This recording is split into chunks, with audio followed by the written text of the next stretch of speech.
Hey guys, what's going on? So, this is going to be the first ever basic standard test.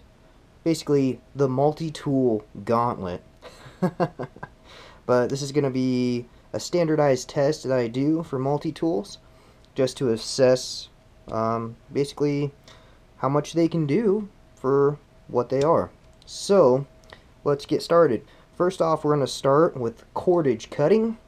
So I have a 113-pound bank line right here, and I usually use the knife blade to cut this. So I'm going to start cutting these things so you guys can see. I got it pulled tight. It's pretty simple, pretty quick, but that's to be expected. Cuts that really fast. Next up is 550-pound 7-strand paracord. So I use a knife blade to cut this. I don't use a serrated blade. So we'll see how this works. Alright, so that S30V blade works out great. It's on the Leatherman Charge TTi. So now we're going to step it up a notch. So now we're going to go and we're going to cut a 1.5 inch nylon web strap. So this isn't the thickest of a strap. This is more something you would get on like a little car seat or something like that. So I think that this strap cutter might work out good for that. So let's see how this works. Oh man, that works fantastic.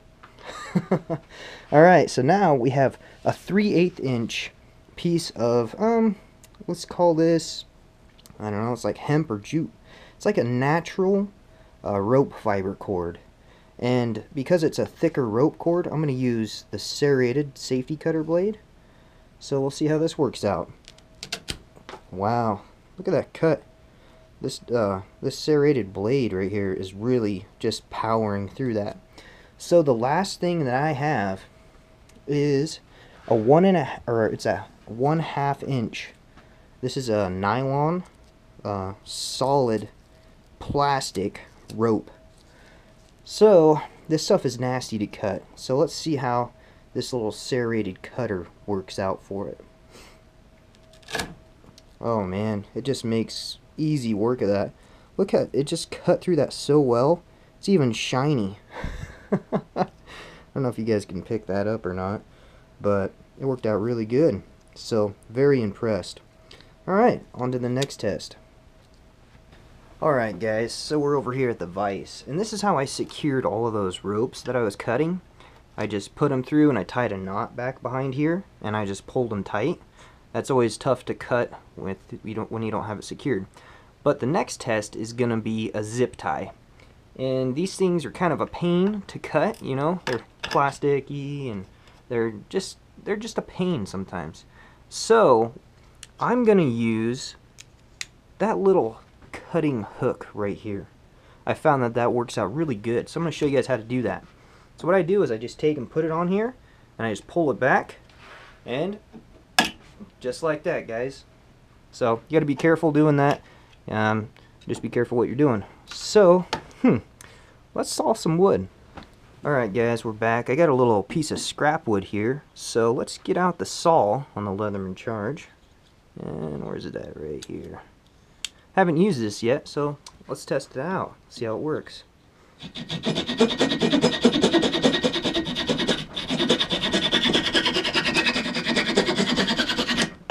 Well, that was easy. Alright guys, so let's cut some of this wire right here. I use this wire quite a bit around the house. It's like some aluminum wire. It's pretty thick, so we'll use the hard wire cutters for that. Let's see how this works out. Well, that was easy. Let's try something else. Alright guys, so every once in a while I use the scissors to cut some stuff, so let's pull that out. Let's cut some of this paper here. It's pretty standard. Should be able to do that no problem, alright? This is one of those little note cards. I use these quite a bit, so let's see how this works out. Well, they're a little bit little, but they work. So, let's try something else. Alright guys, so I got some of this industrial, or maybe it's commercial, I don't know, some residential wiring probably. And it's AWG12, and it's just a solid piece of copper. And these come with a little wire stripper. It's located on your can opener. So I'll pull that out real quick. And we'll use this thing. We'll make it more accessible. Pull it back like this. So basically to use this, you'll just put it on here like so. And you'll just push down and twist. And you should be able to pull. So you score it around. Just give it a nice pull. There you go. So it does take a little effort, but it works. So you guys can see that right there. Alright, on to the next one. Alright, this is flexible, so it's got strand of wire inside of it. And this is about 14 gauge. So we're going to strip some of this wire, see how that works out.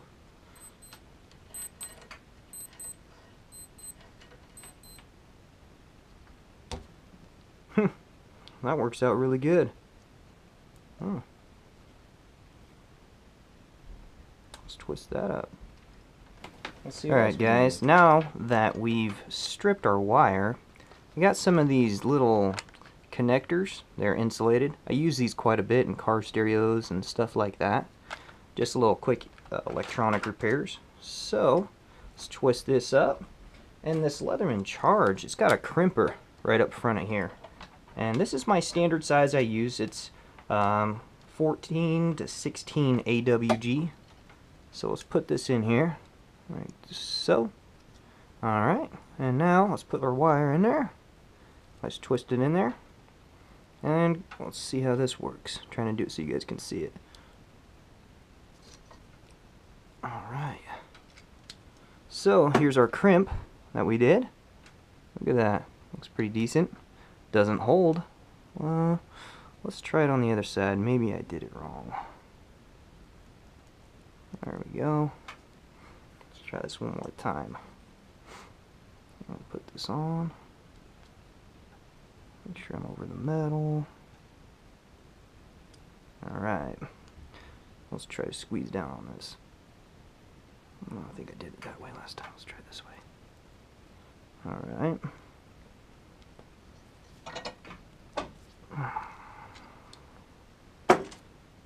So there you go. It works. You just have to kind of watch where you squeeze down, just like you do on other ones. There's a little seam inside of there, and I didn't squeeze down against the seam. I squeezed down with the seam, so it didn't secure. So this actually does work. So it's not the most secure, but it would work. Let's see what else we can do. Alright guys, so for this gauntlet test that I've been doing, I've made a custom little board, and I thought it was a good time to show you. So I got a square nut. It's a 1/4 inch shaft, and then it's a square nut. It's kind of one of those weird ones you do run across on older vehicles. And then I got a 1/2 inch bolt right here. So those are going to be nice to see how the pliers work on your nut and bolt grabbers. Then I have a large Phillips head and a large flat head. And then I have an Allen wrench. So we're going to cross these quite a bit. And then I have a medium flat head right here. And then I have a medium Phillips head. And then I have an eyelet screw. I use those quite a bit, and I do run across that. I'll get so you guys can see right there. So I do run across those and use those. And I have right here is a small flathead, and then I have a small Phillips. And this small Phillips is actually a brass one. So that's going to test out to see, you know, how well those edges are on that Phillips to see if it strips stuff out. And then this is what I call the wire hole. And every once in a while when I build something out of wood, I'll drill a hole and I'll put a piece of wire in there, and then it's bendable. So then you can actually bend it and use it for other things. It's good if you want to make a little redneck tripod. So, alright guys, well let's get started on this. We'll start off with this 1/4 inch square nut. I'm going to try to do this so you guys can see it. I'll have to do it left-handed, unfortunately. So, like, the pliers, to get it on there, you do have to angle it because it's on the wood. But it does turn that, and it does latch in really well. So there's multiple ways you can grab this when it's already loose. So it works on square nuts. Let's see if it works on this 1/2 inch one. This will be fun to see. Alright. It is getting kind of big, but it does grab it and it does work. So in a pinch, you guys could use this for a 1/2 inch. And the 1/2 inch is usually one that I do come across. So that does work. Alright, let's move over to that little bit driver. So this is your little bit that they give you for a screwdriver. And it's one of those interchangeable ones. And it's kind of different on each multi-tool. But we're doing the Leatherman Charge, so we have this little changer right here. So let's see how it works on this large Phillips head. That thing is really big. So it does give a solid lockup, and it works out really good actually. Look at that. It's really versatile. So it's getting a really nice purchase because of the width of this. So it's skinny, and then it's got a nice wide bite, so it bites down in there really well. Let's put that back in there. Alright, now let's go to, we better use the big bit driver. So we'll flip over to our big flathead. This is what they call like a medium flathead by Leatherman. But this is a large flathead, I call that. It's one of those ones that's about a dime size. You'd use a dime for it. So let's see how this works. It fits in there. It's got a little slop. But in a pinch, this would work. You know, you wouldn't want to do it a whole bunch because it's going to mar up your screw. So if it's on a piece of machine or a gun or something. But this is working. So, alright. Now we come up to the Allen head, or the hex bit. And this tool doesn't have anything on it that would work to get this out. But since it does have that removable bit driver right here, you can purchase your separate little kit. This right here. And this is your Leatherman bit kit. So let's see if their bit kit has that size Allen wrench. And I'm thinking, what's this size right here? See if that works. Yep. Man, I'm getting good. So now I just plug it on in, and there you go. You can screw it in, you can unscrew it and take it out. Alright.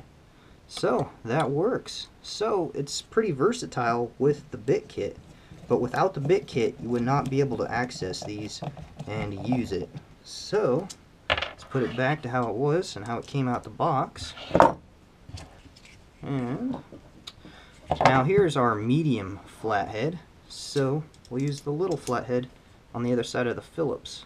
So these bits come out. Just put that in there.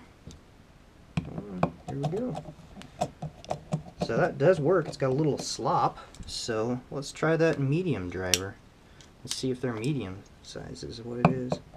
Oh yeah, it's still got a little wiggle and a little slop. You guys can see the vibrations back and forth. But it does work. So let's put that back in there. Alright. So these are a lot of the common size of things you guys run across during your everyday life, especially if you're handyman or do-it-yourselfer like me. So now we have our medium Phillips.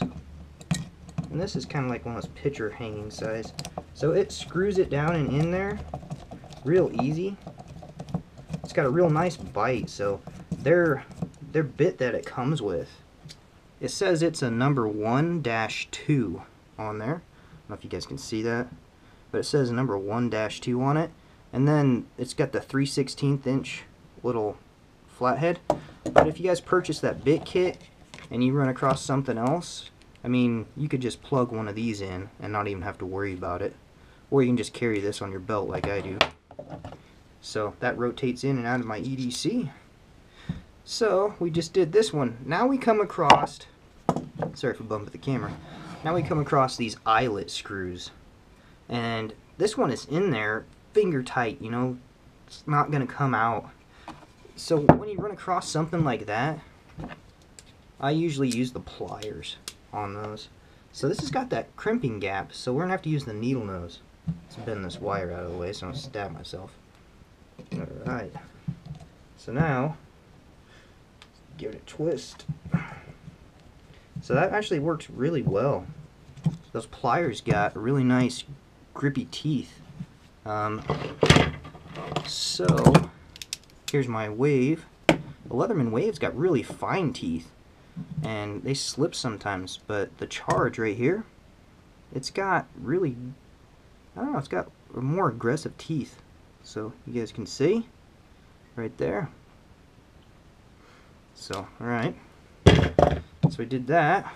Let's screw this back in. We'll just do it hand tight. Sorry for blocking your view, guys.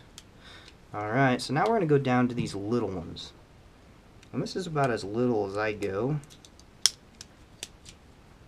every day. So a little flat head. Flip that around. Alright, let's unscrew this. So that actually fits in there really well. So if you come across a little flathead like this, you can get that no problem. Let's flip this around. Alright. I'll unscrew this brass screw. Fits in there really nice.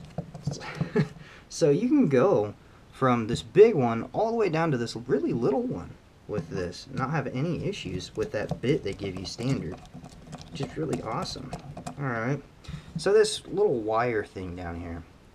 If I want to tear something apart that I built with these, now I can't pull it out because my hand just slides up and off of it. So I have to grab it with the needle nose down here at the base, and I rest the pliers down on it, and then I just leverage down and push down, and it just pulls up, and then I let go back down, and it pulls it up and out. So that's a really good way to bury that down in there. So let's push this thing back in. And now let's do a wire bend test. So a lot of times when I'm making things, I'll take and grab the end of this wire, and let's do it on the very tip, because that's the spot that usually doesn't work out and fails. So let's twist this all the way around.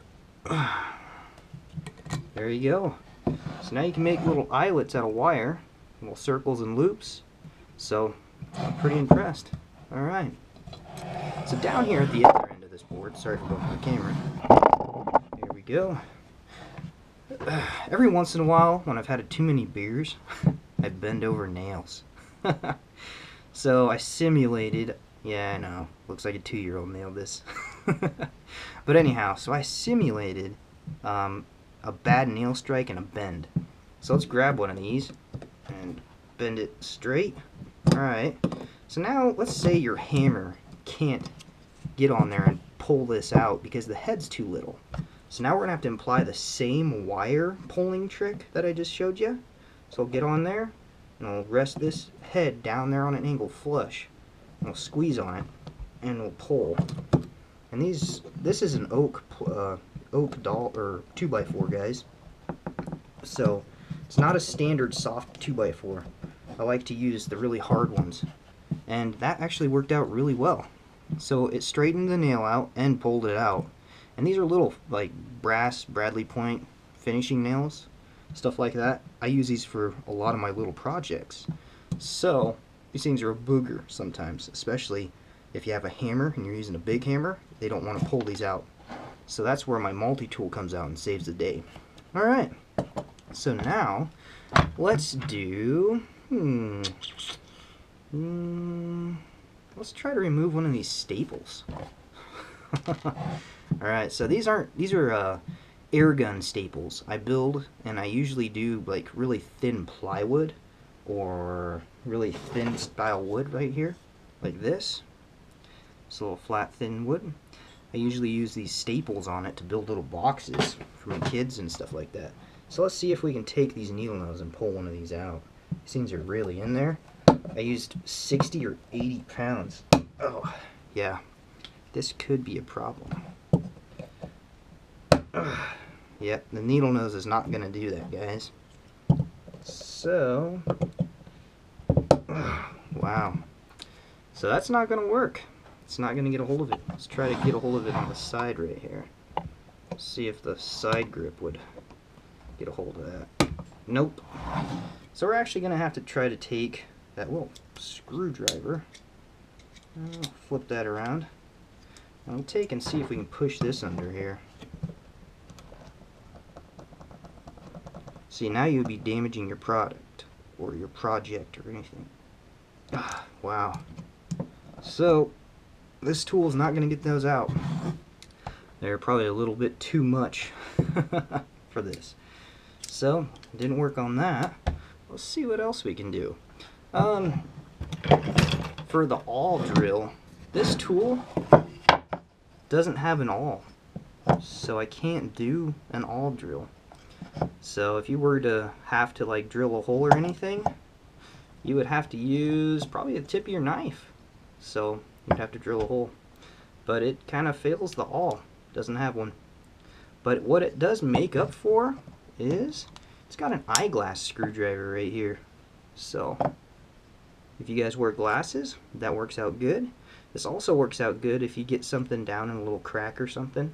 You can get down in there and you can kind of pick it out, or push it out, or pick it out. So that's really unique, and I like having that.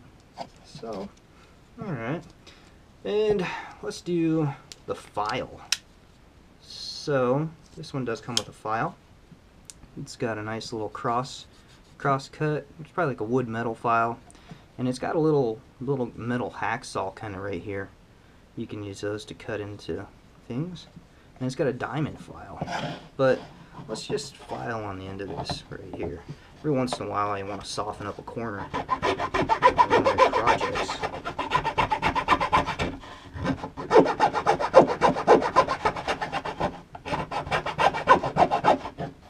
So that does work. As you guys can see, it started out like this corner and filed it down, rounded it off, so then you could take your sandpaper and sand it down. Alright guys, well, I hope you enjoyed the video. This was the first ever standardized little test of a multi-tool, and this was the Leatherman Charge TTi. I think this is a really good tool. It's a medium-sized multi-tool. It's not a heavy-duty size, not like the Leatherman Surge or the Leatherman Super Tool 300. So, if you guys would like to see another one of these, let me know. And let me know what kind of a multi-tool you'd like me to do it with. This is going to be my little standard test, and I feel that this represents what I've ran across within the last year and a half of my little everyday and projects and stuff I do. So, I hope you guys enjoy the video. Like it, I appreciate that. If you comment, I appreciate that. I like to hear what you guys have to say. And if you guys subscribe, I really appreciate that. So, have a good day, and go out and do something, guys.